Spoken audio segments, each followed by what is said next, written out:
Hello दोस्तों, उम्मीद करते हैं आप सभी अच्छे होंगे और आपकी तैयारी अच्छी चल रही होगी। जैसा कि आप सभी को पता ही है कि उत्तराखंड टीईटी यानी यूटेट का आपका जो एग्ज़ाम है, आपकी परीक्षा है, वो 27 सितंबर 2025 को होने वाली है। और यूटेट के अंदर आपका हिंदी जो लैंग्वेज है वो बहुत ही अहमियत रखता है, बहुत ही इम्पोर्टेंट है, क्योंकि वहाँ से आपको 30 मार्क्स मिल सकते हैं। और हिंदी सभी के लिए लगभग यहाँ आप कंपलसरी मान के चलिए, क्योंकि हिंदी आपको या तो फर्स्ट लैंग्वेज में आप हिंदी लेंगे या फिर सेकंड लैंग्वेज में आप हिंदी लेंगे। ठीक है, तो 30 नंबर का आपका हिंदी आता है और हम आपको फ्री तैयारी करा रहे हैं हिंदी, उर्दू और जो दीगर पार्ट्स आपके आते हैं यूटेट में, उनमें से भी कई एक की। तो आज आपका ये MCQ प्रैक्टिस सेट पहला है और इसमें हम 30 जो आपके सवाल हैं उनको हल करेंगे। 30 प्रश्नों के उत्तर आपको मिलेंगे। और अगर आप डेली ये क्लास अटेंड करना चाहते हैं तो आप इस चैनल को ज़रूर सब्सक्राइब कीजिए और अपने दोस्तों के साथ भी शेयर कीजिए, क्योंकि हम इसका नेक्स्ट पार्ट या नेक्स्ट क्लास आपको तभी दे पाएंगे जब आप कम से कम 100 लोग इस पे कमेंट करेंगे कि आपको ये क्लास अच्छी लगी और आपको इसका अगला पार्ट चाहिए। चलिए देर न करते हुए जल्दी से शुरू करते हैं। और आपकी स्क्रीन पर जो शो कर रहा है वो है उत्तराखंड टीईटी का हिंदी का PYQ पेपर, जो 2024 में आपका आया था।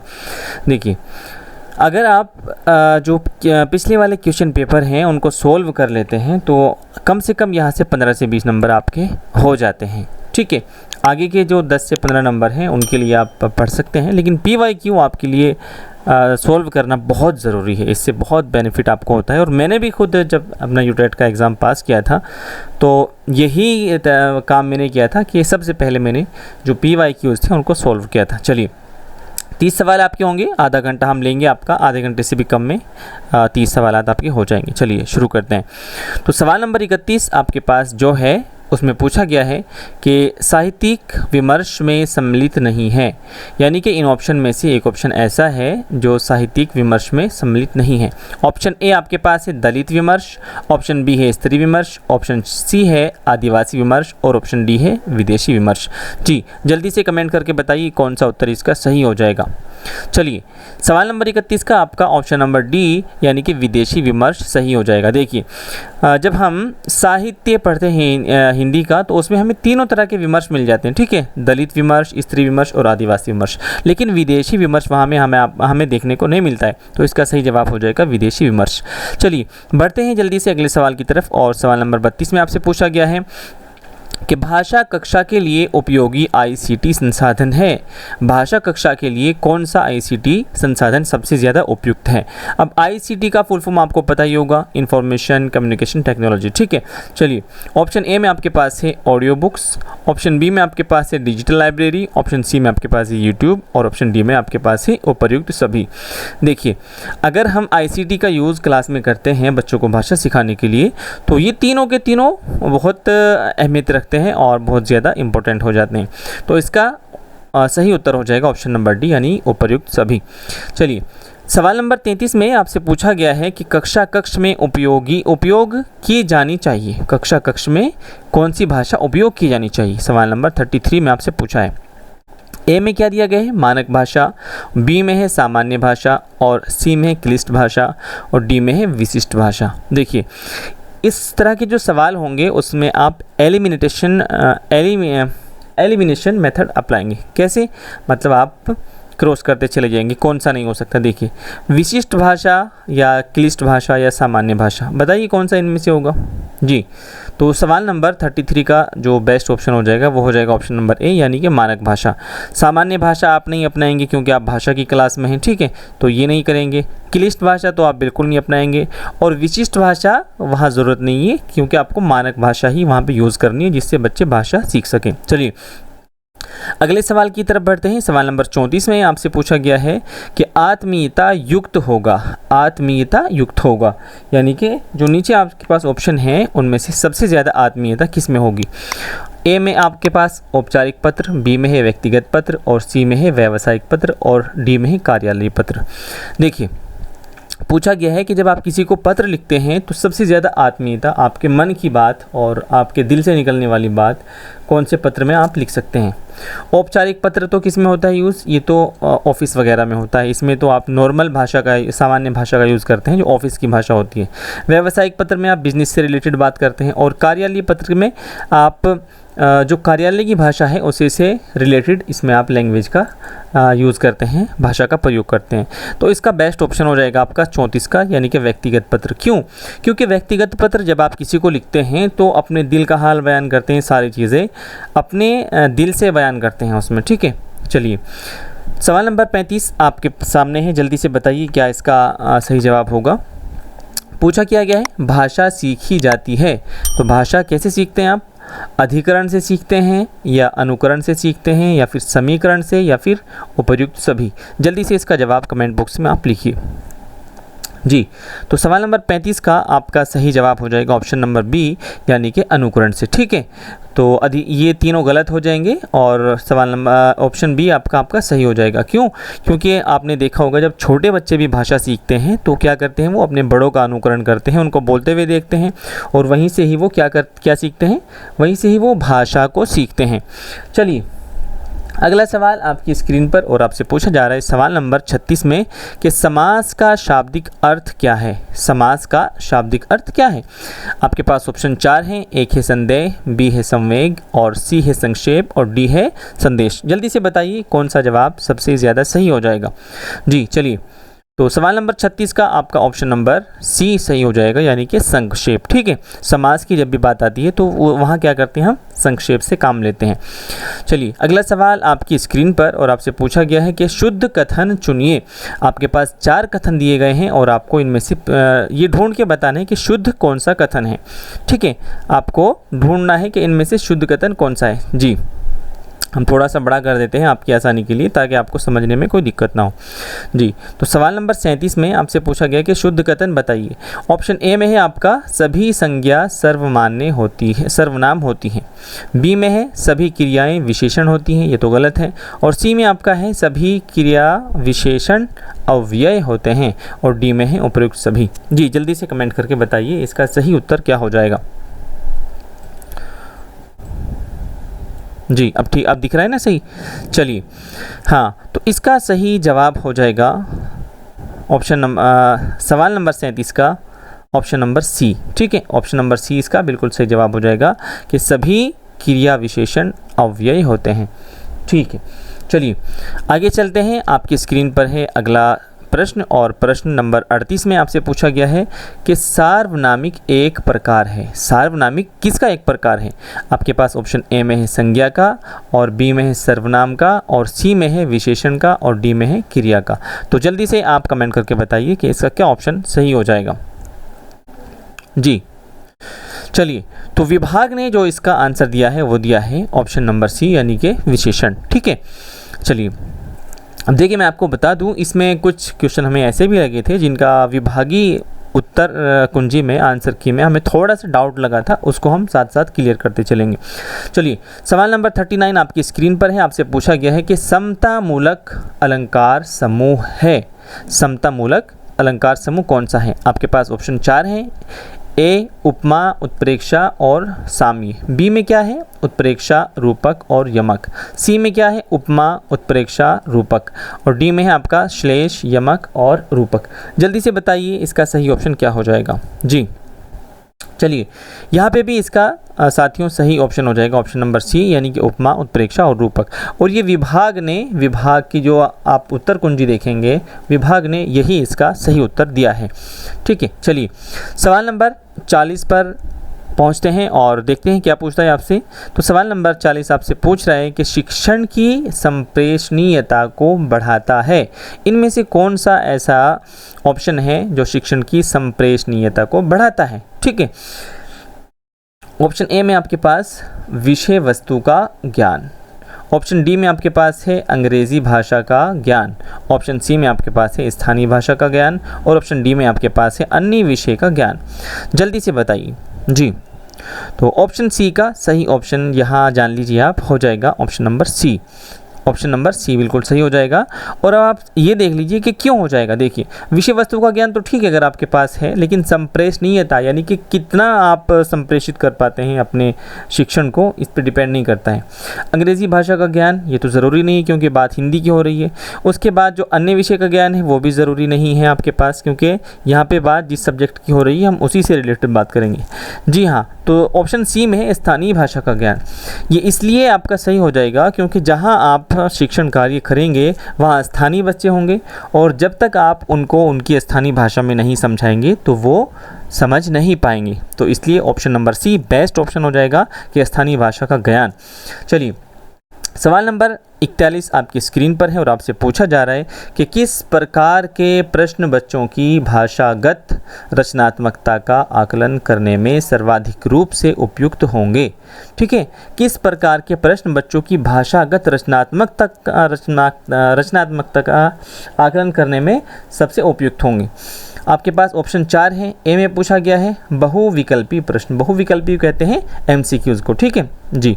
और बी में आपसे पूछा गया है रिक्त स्थान की पूर्ति वाले प्रश्न, और सी में कहा है कि मुक्त अंत वाले प्रश्न, और डी में है एक शब्द में उत्तर वाले प्रश्न। देखिए, यहाँ पूछा जा रहा है कि बच्चों की जो रचनात्मकता है वो आप किस तरह के प्रश्नों से जांच सकते हैं। तो एमसीक्यूज़ में तो आप नहीं जान सकते क्योंकि उसमें लिमिटेड ऑप्शन होते हैं 4 ही, इसलिए तो गलत हो जाएगा। और आपका जहाँ रिक्त स्थान वाले की बात है तो यहाँ से भी उनकी रचनात्मकता आप नहीं जान सकते हैं। क्यों? क्योंकि उनको सिर्फ जो खाली जगह है वही भरनी होती है, और एक शब्द वाले में भी आप नहीं जान सकते। तो जो मुक्त अंत वाले प्रश्न होते हैं वो सही जवाब हो जाएगा। क्यों? इसलिए हो जाएगा क्योंकि जब आप बच्चों को छूट देंगे कि आप अपने मन से लिखिए जो आंसर आप लिखना चाहते हैं, तो वहाँ पर बच्चे अपनी प्रतिभा दिखा सकते हैं। चलिए, अगला सवाल आपकी स्क्रीन पर सवाल नंबर है 42 और इसमें पूछा गया है कि मूर्धा का अर्थ क्या है। देखिए, मूर्धा का अर्थ क्या है। ऑप्शन ए में उच्चारण स्थल, ऑप्शन बी में है सर्वोच्च, ऑप्शन सी में है मुख्य, और ऑप्शन डी में है उपर्युक्त में से कोई नहीं। जी, जल्दी से जवाब दीजिए अगर आपको पता है तो। चलिए खैर, हम आपको बता दें कि इसका जो विभाग ने इसे ऑप्शन माना है वो है जी सर्वोच्च। ये सही माना है विभाग ने, लेकिन जब हमने दूसरी जगह इसको सर्च किया तो वहाँ से हमने ये पाया कि इसका सही ऑप्शन उच्चारण स्थल है। क्यों? क्योंकि मुंह के अंदर से जहाँ जहाँ से कोई भी शब्द उच्चारण शब्दों का उच्चारण होता है तो वही उसी को मूर्धा कहते हैं। चलिए, अगले सवाल की तरफ बढ़ते हैं, और अगला सवाल आपकी स्क्रीन पर सवाल नंबर 43। जी, आपसे पूछा जा रहा है कि शुद्ध पदबंध चुने, शुद्ध पदबंध चुने। चलिए, आपके सामने ऑप्शन 4 है। ए ताज़ा दही, ए ताज़ी दही, और बी ताज़ा दही, और सी ताज़ी दही, और डी ताज़ा दही। चलिए, जल्दी से इसका आप जवाब दीजिए सवाल नंबर 43 का। जी, तो सवाल नंबर 43 का भी विभाग ने जो जवाब दिया है आंसर की में वो दिया है ऑप्शन नंबर बी यानी कि ताज़ा दही। लेकिन इसके अंदर जब हमने इसकी छानबीन की तो पाया कि जो दही है हमारी वो स्त्री किस में आती है, स्त्री लिंग में वो आती है, यानी कि दही खाई या दही ख़राब हो गई है ना, हम ऐसे बोलते हैं। तो यहाँ पे अगर हम इसको सही मान लें तो फिर क्या कहा जाएगा कि ताज़ा दही, ठीक है, और दही ख़राब हो गया। तो इस तरह से विभाग की जो हमें इसकी आंसर की मिली है उसमें इसका सही जवाब बी दिया गया है। चलिए खैर, आप भी अपने स्तर से इसकी एक बार छानबीन ज़रूर करिए। अगला सवाल आपकी स्क्रीन पर है और सवाल नंबर 44 में आपसे पूछा गया है कि व्याकरण का जानकार कहलाएगा। जो व्याकरण का जानकार होगा उसको हम क्या कहेंगे। ऑप्शन है आपके पास है व्याकरणविद, ऑप्शन बी है व्याकरणाचार्य, ऑप्शन सी है व्याकरण, और ऑप्शन डी है विद्वान। जी, जल्दी से बताइए। तो सवाल नंबर 44 का जो आपका सही ऑप्शन हो जाएगा वो हो जाएगा ऑप्शन नंबर सी यानी कि व्याकरण। चलिए जल्दी से आगे बढ़ते हैं, और अगर आपने अभी तक इसको सब्सक्राइब नहीं किया चैनल को तो कर लीजिए और घंटी का बटन ज़रूर दबाइए क्योंकि क्लास यहीं से आपको मिल पाएगी। चलिए सवाल नंबर 45 में पूछा गया है कि लड़का पाठ पढ़ती है, लड़का पाठ पढ़ती है में अशुद्धि क्या है। देखिए अशुद्धि क्या है, ये वाली है, पढ़ती है। क्या होना चाहिए था, लड़का पाठ पढ़ता है। तो कौन सी अशुद्धि है, कर्ता की अशुद्धि है या फिर बाल आघात की अशुद्धि है या फिर अन्विति की अशुद्धि है या फिर क्रिया की अशुद्धि है। तो सवाल नंबर 45 का आपका सही जवाब हो जाएगा ऑप्शन नंबर डी यानी कि किसकी, क्रिया की। ठीक है, चलिए आगे अब आपके पास कुछ सवाल ऐसे हैं जो आपको पहले गद्यांश इसका लिए पढ़ना पड़ेगा और फिर वहाँ से इसके जवाब आपको मिल पाएंगे। चलिए जल्दी से हम पढ़ लेते हैं। 46 से 50 तक के आपके जो जवाब होंगे वहीं से मिलेंगे। इसके लिए मैं आपको बता दूं, जब आप गद्यांश को सोल्व करते हैं तो पहले एक बार सवाल ज़रूर पढ़िए, उसके बाद गद्यांश को पढ़ना शुरू कीजिए। चलिए, मातृभाषा का विद्यालयीय पाठ्यचर्या में महत्वपूर्ण स्थान है। ये विद्यालय में पढ़ाया जाने वाला एक विषय मात्र ही नहीं, अन्य विषयों को सीखने का माध्यम भी है। भाषा के माध्यम से जो मूलभूत कौशल अर्जित किए जाते हैं वे अन्य विषय क्षेत्रों की संकल्पनाओं को समझने सीखने में भी सहायता करते हैं। अक्सर देखा गया है कि जिस बालक में मातृभाषा की पकड़ जितनी अधिक होती है वह उतनी सरलता और शीघ्रता से अन्य विषयों का ज्ञानार्जन कर लेता है। साथ ही मातृभाषा के साहित्य की समझ भी उसकी उतनी ही व्यापक होती है। जी, इस दृष्टि से ये उपयुक्त है कि जिस भाषा में बालक बोलता, सोचता और कल्पना करता है वही भाषा उसकी शिक्षा का माध्यम भी हो, ताकि अध्ययन किए जाने वाले विषयों को सही ढंग से समझने, उन पर स्वतंत्र रूप से चिंतन करने तथा उन्हें स्पष्ट और प्रभावी रूप से अभिव्यक्त करने में आसानी हो। इसी कारण सभी जी आपकी स्क्रीन पर जो आपको दिख रहा है ना, चलिए, शिक्षाविदों ने इस बात पर बल दिया है कि शिक्षा का माध्यम सभी स्तरों पर, विशेषकर प्रारंभिक स्तर पर, मातृभाषा ही होनी चाहिए। शिक्षण की दृष्टि से सभी अध्यापक विषय वस्तु का प्रस्तुतिकरण जितने स्वाभाविक और प्रभावपूर्ण ढंग से मातृभाषा के माध्यम से कर सकते हैं, उतना संभवतः किसी अन्य भाषा में नहीं। मातृभाषा में दिए गए उदाहरण, दृष्टांत और उद्धरण विषय वस्तु को अधिक सरल, रोचक और ग्राह्य बना देते हैं। जी, तो सवाल नंबर कितना 46 आपके सामने है और वो आपको कहाँ से मिलेगा?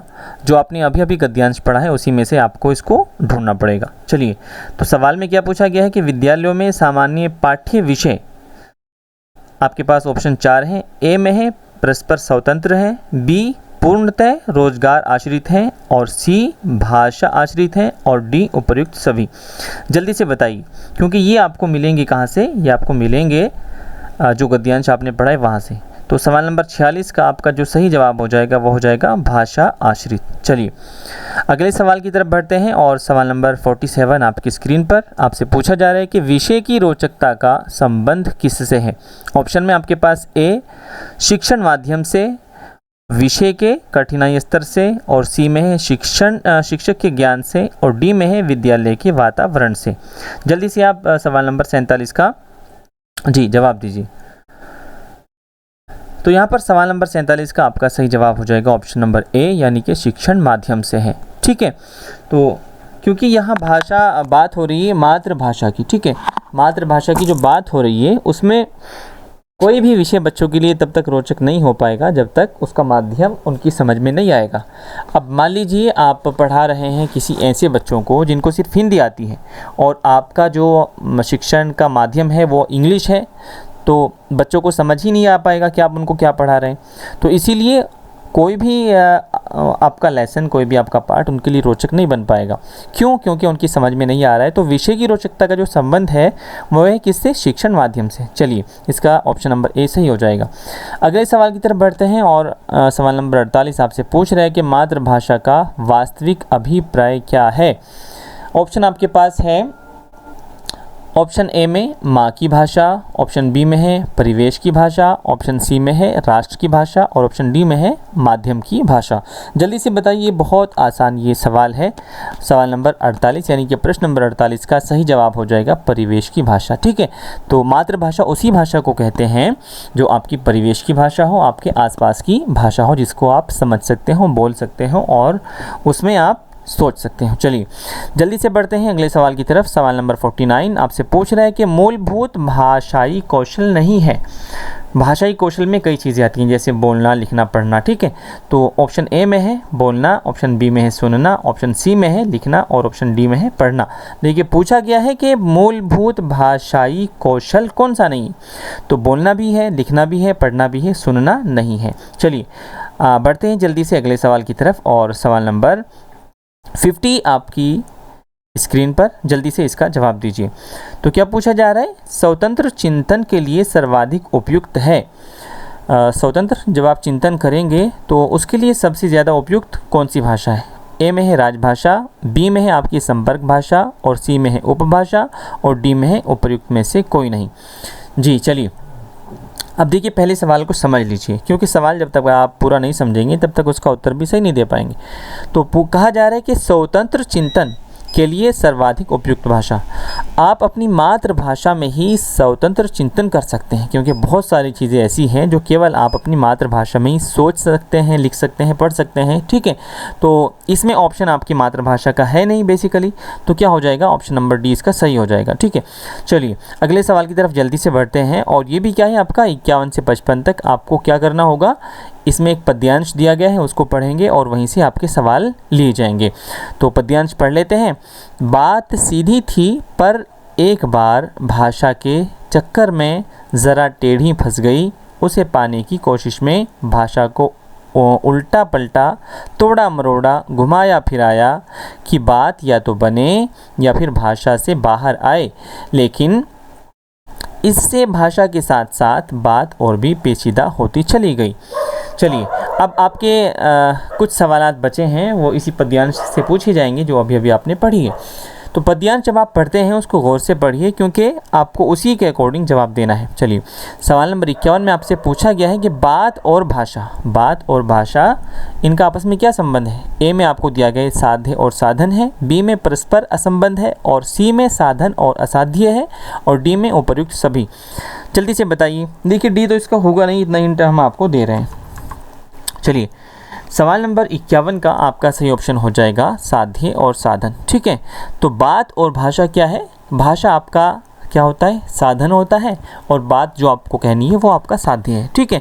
क्योंकि जो भी आप बात कहते हैं, किसी को समझाने की कोशिश करते हैं, तो साधन क्या बनता है, भाषा बनती है, और जो आपका काम है वो साध्य है।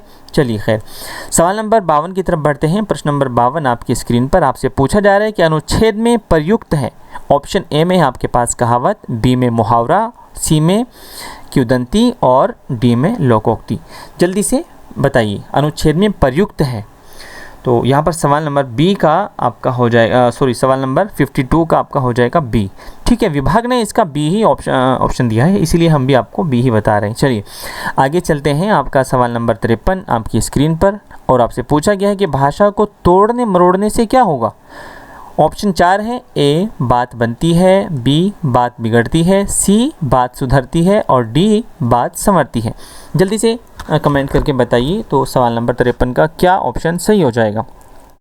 जी तो यहाँ पे आपका जो पैराग्राफ है, जो पद्यांश थी, उसके अकॉर्डिंग आपका सवाल नंबर 53 का बी ऑप्शन सही हो जाएगा, क्योंकि जब हम भाषा को तोड़ते मरोड़ते हैं उससे क्या होता है, हमारी बात बिगड़ जाती है। चलिए अगले सवाल की तरफ बढ़ते हैं, और सवाल नंबर 54 आपकी स्क्रीन पर है, और आपसे पूछा गया है कि संप्रेषणीयता निहित है। सवाल नंबर 54 में आपसे पूछा गया है कि संप्रेषणीयता निहित है, किसमें है। ऑप्शन 4 है आपके सामने। ए में है बात में, बी भाषा में, और सी उपर्युक्त दोनों में, और डी किसी में नहीं। जल्दी से सोचिए और बताइए। जी तो क्या है यहाँ संप्रेषणीयता किस में निहित होती है, आपकी भाषा में, क्योंकि जो कुछ आप किसी के पास भेजना चाहते हैं, किसी को समझाना चाहते हैं, वो किसके माध्यम से होता है, भाषा के माध्यम से होता है। चलिए अगला सवाल आपकी स्क्रीन पर है। सवाल नंबर 55 आपसे पूछा गया है कि भाषा से बात का निकलना क्या है। Option A supporting, option B recording, option C decoding, और ऑप्शन डी ये सभी। जल्दी से कमेंट करके बताइए। जी तो सवाल नंबर 55 का सही जवाब हो जाएगा ऑप्शन सी, यानी कि डिकोडिंग, ठीक है। अब आप इसको कैसे समझेंगे, देखिए भाषा से बात का निकालना क्या होता है, डिकोड करना। जब कोई आपके सामने कुछ भी बात कहता है तो वो किसी ना किसी भाषा में कहता है, और आप उसको डिकोड करके समझते हैं, ठीक है। चलिए अगला सवाल आपके सामने है, सवाल नंबर 56 आपकी स्क्रीन पर, और आपको बताया जा रहा है कि वर्ण और अक्षर जो आपके वर्ण हैं और अक्षर हैं वो क्या हैं? ऑप्शन आपके पास 4 हैं। ए एक ही होते हैं, ऑप्शन बी पर्यायवाची हैं, ऑप्शन सी समान होते हैं, ऑप्शन डी उपर्युक्त में से कोई नहीं। जी जल्दी से बताइए। तो यहाँ पर विभाग ने जो इसका उत्तर दिया है और क्वेश्चन नंबर 56 का, वो दिया है सी के वर्ण और अक्षर दोनों क्या होते हैं? समान होते हैं। चलिए आगे बढ़ते हैं। सवाल नंबर 57 आपकी स्क्रीन पर और आपसे पूछा जा रहा है कि यमक क्या है? ठीक है, ऑप्शन ए में है शब्द अलंकार, बी में है अर्थ अलंकार, सी में है उभय अलंकार और डी में है उपर्युक्त सभी। जल्दी से कमेंट करके बताइए, बस 2-3 सवाल और बचे हैं आपके। जी तो इसका सही उत्तर हो जाएगा ऑप्शन ए यानी कि शब्द अलंकार। चलिए सवाल नंबर 58 की तरफ बढ़ते हैं और 58 आपसे पूछ रहा है कि सही वर्तनी वाला युग्म चुनिए। सही वर्तनी वाला युग्म चुनिए। देखिए इसको आप बहुत केयरफुली कर लीजिए, क्योंकि जब भी आपका हिंदी का कोई एग्ज़ाम होता है उसमें वर्तनी के ठीक करने के लिए सवाल आपको ज़रूर दिए जाते हैं। चलिए ऑप्शन ए आप देख लीजिए कैसे लिखा हुआ है वर्तनी, संन्यास और श्रृंगार, ये तो बिल्कुल नहीं होगा ऑप्शन ए। तो आगे देख लीजिए संन्यास और श्रृंगार, इसको भी देख लेंगे। सी में आपके पास है संन्यास और श्रृंगार और डी में है संन्यास और श्रृंगार। जी आप कमेंट में जल्दी से बताइए कि कौन सा ऑप्शन इसका सही हो जाएगा। तो और सवाल नंबर 58 का ऑप्शन नंबर सी बिल्कुल सही हो जाएगा, क्योंकि संन्यास और श्रृंगार, देखिए श्रृंगार जब भी बनता है वो इसी तरह की किससे बनता है? जी श्रेय और श्रृंगार, ऐसे ही बनेगा। चलिए ऑप्शन इसका सी सही हो जाएगा 58वें सवाल का। आगे बढ़ते हैं और सवाल नंबर 59 में आपसे पूछा गया है कि झ क्या है? झ क्या है? ठीक है, ऑप्शन ए में है अघोष महाप्राण, बी में है सघोष अल्प प्राण, सी में है अघोष अल्प प्राण और डी में है सघोष महाप्राण। जी जल्दी से आप इसका जवाब दीजिए। तो इसका सही ऑप्शन हो जाएगा ऑप्शन नंबर डी यानी कि सघोष महाप्राण। जी चलिए लास्ट जो सवाल है आज का आपका वो है सवाल नंबर 60 और पूछा गया है कि द्विज पर्यायवाची क्या है? ठीक है, ऑप्शन में है पशु, ऑप्शन बी है पक्षी का, ऑप्शन सी है जीव का और ऑप्शन डी है उपर्युक्त सभी। जी तो जल्दी से आप इसका जवाब दीजिए। इस सवाल का सही जवाब हो जाएगा ऑप्शन नंबर बी यानी कि पक्षी। ठीक है, द्विज पर्यायवाची किसका है? पक्षी का है। तो ये थे आज के आपके 30 सवालात। उम्मीद करते हैं आपके सही हुए होंगे इसमें से काफ़ी सारे। और अभी तक अगर आपने इस चैनल को सब्सक्राइब नहीं किया है तो कर लीजिए, क्योंकि सारी क्लासेस आपकी यूटेट की इसी पर होगी। और अगर आपके जो भी व्यूवर्स हैं उनके 100 कमेंट्स मिनिमम इस वीडियो पे आते हैं और उनकी चाहत होती है कि अगले भी पार्ट इसके अपलोड किए जाएं और PYQs किए जाएं, तो हम कल भी 9 बजे 9:30 बजे इस क्लास को लेकर आएंगे।